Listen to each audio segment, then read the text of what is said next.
এ বাবলু, হ্যাঁ বলো দাদা। বলছি কোথায় যাচ্ছিস মনে হচ্ছে? হ্যাঁ বন্ধুর বাড়ি যাবো একটু। বন্ধুর বাড়ি। তোর বন্ধুটা কে? কেন জানো না? মুকেশ আম্বানি। মুকেশ আম্বানি আমার বন্ধু। মুকেশ আম্বানি তোর কবে থেকে আবার বন্ধু হলো রে? আমাদের বাল্যকালের বন্ধু, ছোটবেলা থেকে একসঙ্গে বড় হয়েছি আমরা একসঙ্গে। তো হঠাৎ করে বন্ধুর বাড়ি? বন্ধুর ব্যবসায় একটু লস খেয়েছে, তাই বন্ধু ফোন তোর করেছিল। বন্ধু তো কোটিপতি রে, তোর বন্ধু। কোটিপতি হলে কি হবে, ভিতরে ভিখারি। এত কালকে রাতে বেলা আমাকে ফোন করেছিল, বলছে বাবলু দা আমি খুব বিপদে পড়েছি, আমাকে একটু সাহায্য কর। তাই তো যাচ্ছি।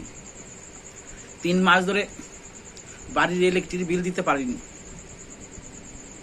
লাল চা খাচ্ছে, 3 টাকাতে যে একটা পার্লিজি বিস্কুট কিনবে সে পয়সাটাও নাই।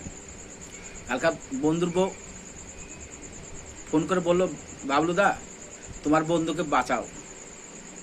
তাই 500 কোটি টাকা নিয়ে যাচ্ছি, আর কিছু পার্লিজি বিস্কুট নিয়েছি। বন্ধুটা শুধু শুধু লাল চা খাচ্ছে, তাই যাচ্ছি। বন্ধুর মতো বন্ধু হলে তাকে সাহায্য করতে হয়, কিন্তু আমার বন্ধুটা কোটিপতি হতে পারে কিন্তু এটা ভিখারি।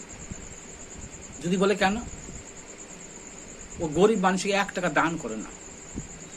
গরিবদের পয়সা চুষে খায় কিন্তু গরিবদের দান করে না।